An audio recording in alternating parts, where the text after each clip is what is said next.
Howdy-ho, Andrew here. Welcome to the Onion Buns and welcome to Let's Talk Oilers.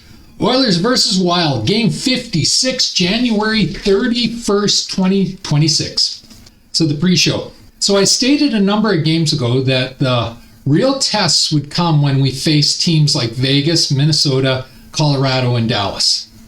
These are the teams that we have to judge ourselves against in our conference. 1,000 games against teams like the Ducks, Islanders, Philly, New Jersey, Vancouver, San Jose honestly tell us nothing when we win and amplify concerns when we lose. Because we shouldn't be losing to those teams. Even though we have sometimes, we shouldn't be.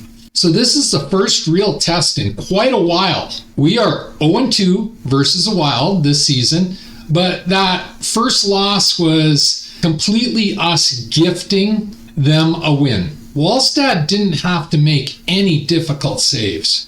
Oilers literally just shot the puck into them all night long. So this team needs to be ready to start the game at puck drop. I know I say that every single game, but it's true. And when you're playing the top teams of the league, it's even more true. Not 10 minutes after the puck drop, not 20 minutes after the puck drop, and definitely not 40 minutes after the puck drop, as we saw against San Jose. That's the big one. We also need the team to play proper hockey in all three zones. If the Oilers try to play non-contact shinny, as we've seen far too often this season, it will not end well for us. Lines remain the same from last game with one exception. Szymanski draws back to the third line center spot with Savoy and Rosevich on his wings. Szymanski was moved to the wing last game despite going 75% in the face-off circle. Now, yes, it was only 4 draws. He won 3 of 4 draws. So it was a very small sample size. But that made no sense, and I'm happy to see him back as a center. Jari gets a start. Hopefully both teams can give us their A games for a full 60 minutes so we can get some real answers. Because I don't honestly think, if you're being honest about it and not just being a Bob Stauffer cheerleader, bottle washer, or homer, if you're being really honest about it, I don't think you can currently say the Oilers are going to make it to the finals, Stanley Cup final this season. Personally, I will be surprised, and this depends on the pickups we get at the trade deadline, and that could change my entire opinion right there. But as it stands, this team today, I will be surprised if we get out of the first round. And I hate saying that, but that's the team that's been built. So yeah, hopefully both teams give us a full 60 minutes, give us their best games, and that will answer a lot of questions. All right, and away we go. Period 1. McDavid breakaway, but stop dead. I keep saying, goalies know 90% of the time McDavid will choose an ice level shot. You can see goalies going down early versus McDavid, and that's exactly what happened here. McDavid got the breakaway, but as soon as he crossed that blue line, Wallstad was on his knees. And I hate saying that because, I fully admit Connor McDavid is the best player in the league, bar none. But this is his one kryptonite. This is the one thing I think he telegraphs to all the other teams in the league. Oilers goal at 16:44. Leon unassisted. Wild turnover. Leon grabs, walks in, and shoots top left corner. 1-0 Oilers. I keep saying, raise the puck. Leon is the first of 5 shots by the Oilers and is rewarded for it. Or I should say he is the first one to raise the puck on 5 shots by the Oilers. Oilers penalty at 14:01, Lazar for high sticking. Wild goal at 13:45. Wild player sneaks behind a unaware Bouchard. You've heard me bitch about that game after game after game. This happens every single game, sometimes 2 to 3 times a game. Is the opponents just go behind Bouchard, and he is completely unaware because he has that blinder on. He is looking at offense. He's looking straight at the other net. He's not watching the players around him, and they get behind him constantly. And that's what happened here. Player got behind Bouchard, gets a breakout pass for a breakaway, and scores 1-1. Oilers goal, 11:59, R&H from McDavid and Bouchard. Okay, now, I rewatched this, and I got to be honest with you, people. I did not see Bouchard even touch the puck. So I don't know where they got this second assist for him. I'm just saying it. They gave it to him, so I'm reporting it. But these are the you've heard me bitch about these second assists before. Is like, if nobody touches the puck, you don't have to give the second assist. So anyway, McDavid passes to RNH, who misses the pass completely, but the puck hits him and goes in.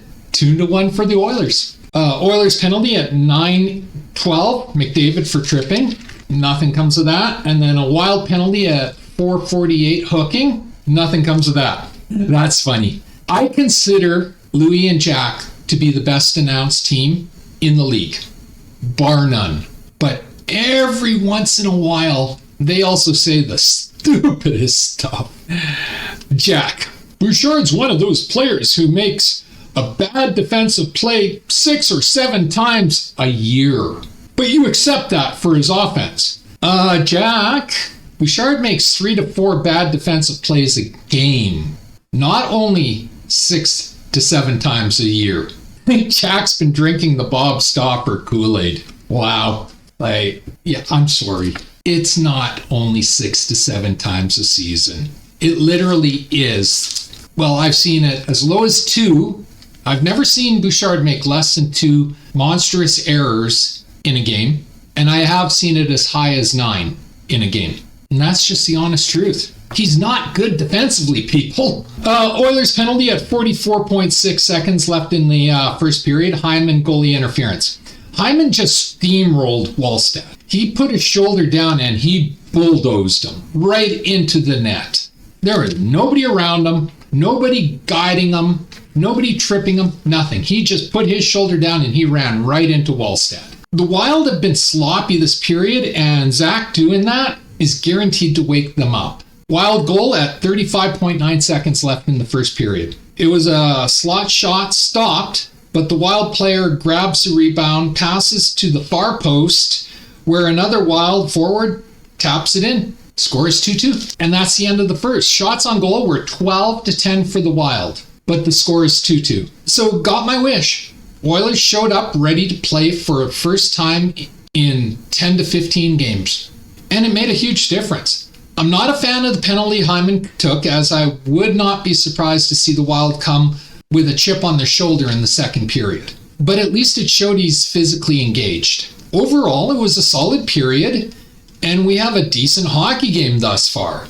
Period 2. Wild goal, 19-25. Wild wins the draw to the winger, who one times it in. 3-2 for the Wild. Jari had no chance on this, and nobody's to blame on this goal. It was just clean win to the winger, and he just, boom, in instantly. Leon leaves for the dressing room early in the period, something about a hand bothering him. Thankfully, Leon did return at 11:50 of the second, so he missed probably about, I'm going to say, 7 minutes of the second period, but he did return. Wild goal at 7:31. Hughes grabs the puck and speeds into the Oilers zone and shoots. Nurse did stop it, but Hughes takes a wild swing with his stick at the puck and catches it and beats Jari flat-footed. 4-2 on the Wild. So you can't blame Nurse for this. He did his job. This goal was on Jari being caught flat-footed. And then another Wild goal at 4:20. Tarasenko beats Jari cleanly, 5-3 Wild, and that was enough for Jari. Goaltender change. Ingram replaces Jari after Jari allows 5 goals on 20 shots. Ingram in at the 4:20 mark. Wild take a penalty at 1:20 remaining in the second period. Holding. End of the second. Shots on goal were 27-20 for the Oilers. So the Oilers got a lot of shots this game, but they weren't grade A scoring chances for the most part. They were all perimeter shots because they don't have the physical presence to get in there. They just cycle around, and take shots. And you get a good goalie, and Wallsted's a good goalie. If he can see the puck, he's going to stop it most of the time. So I was worried about this. Hyman running goalie at the end of the first period woke the Wild up. The other big thing is Oilers were playing physical and forechecking hard. In the second, they were not playing physical and were not forechecking. So while they get a ton of perimeter shots, they had far better chances in the first period. At this stage, the only thing going in their favor is third period's been their best periods this season. As for Jari, he wasn't good, but he also wasn't getting any support. Well, except for the fourth goal where Nurse completely blocked the original shot for him. So Nurse did his job. He did everything he's supposed to do, and Hughes barely made contact with that puck. Like, he swung wildly to make contact with the puck, and Jari he was flat-footed and let it in. So Jari is experiencing what Stu Skinner experienced. And I think his numbers now, what Stu's were in Edmonton. Now, I've been saying this since the trade is I don't think Tristan Jari's a bad goalie. I just don't think he's any better than Stu Skinner. The only difference between Tristan Jari and Stuart Skinner is Jari costs $5.5 million a season and Stu was like 1.5. That's the difference. Which makes me repeat, it's never been about the goaltending. Can the Oilers pull off another third period miracle? I guess we're going to find out. Third period, Wild goal at 10:18. Ex-Oiler Tyler Picnic picks the top right corner, 6-2. What do I keep saying about raising a puck? That's Picnic's second goal of the season, by the way. Oilers goal at 7:17. This was a gorgeous goal. Rosevich from Nurse and Szymanski. Szymanski wins the face-off and draws back to Nurse, who comes down the wall and around behind the net. As he comes out on the other side of the net, he puts the puck into the slot, like right in front of the net, to a waiting Rosevich, who buries it. It was a beautiful goal and a beautiful pass by Nurse, and just a beautiful play all around. 6-3 for the Wild. Then, about 20 seconds later, Rosevich dings the post with another one-timer. Then we get a Wild goal at 5:43. Faber absolutely undresses Bouchard for a breakaway and beats Ingram high. 7-3 for the Wild. End of the game, shots on goal, 43-29 for the Oilers. Wild win 7-3. Well, that answers that. Oilers fans are going to hate what I'm about to say, but we just saw exactly why this Oilers team is in deep trouble come playoffs, unless we pick up some grit at the trade deadline. What was missing tonight was Corey Perry and Evander Kane. It is just that simple. This team is too soft. It's as simple as that, and that's by design by Knobloch and Bowman. This is the team they wanted. They shipped out all the toughness we had, and they brought in undersized, small forwards. Mini was not a heavy team tonight. We have seen them play much heavier. They were missing two of their key people as well. But we've seen them play much heavier in the past, and in both games before this, when they played the Oilers this season, they played heavy.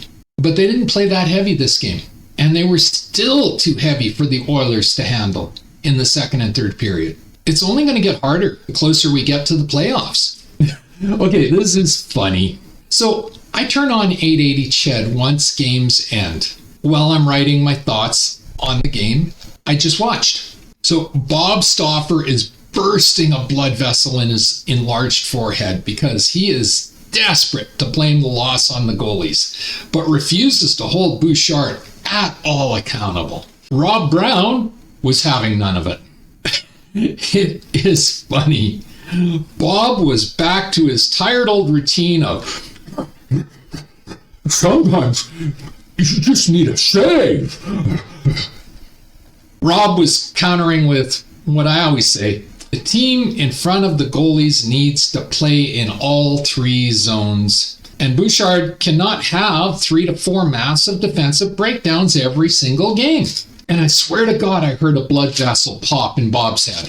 He was so upset at what Rob was saying to him. Losing sucks, but that put a smile on my face.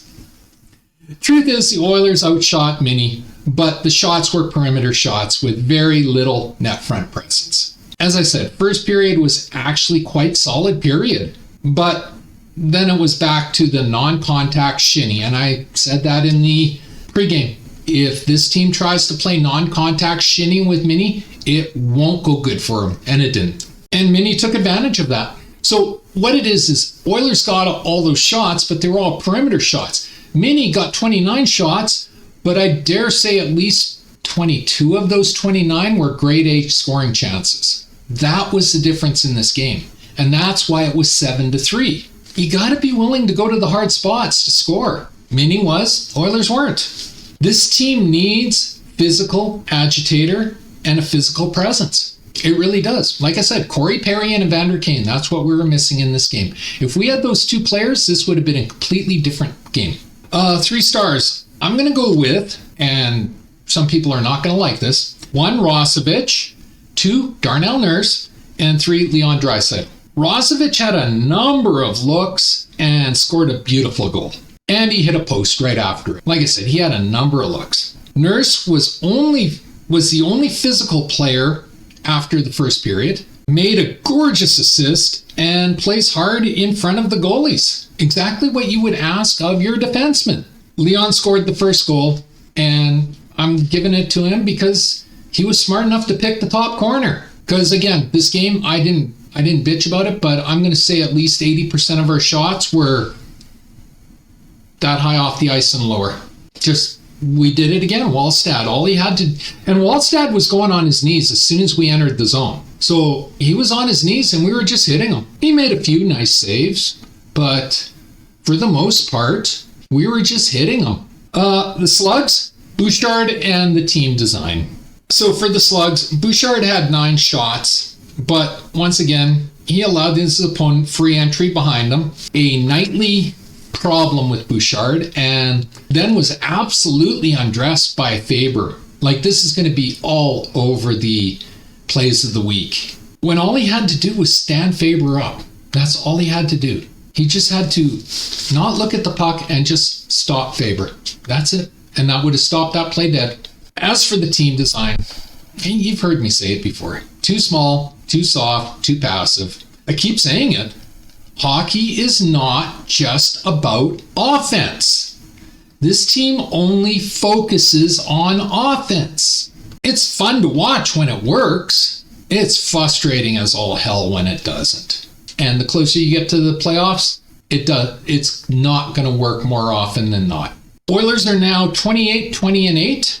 Next game is Tuesday, February 3rd, 2026 against the dastardly Toronto Maple Leafs, who barely squeaked out a win against Vancouver, the last place team in the league.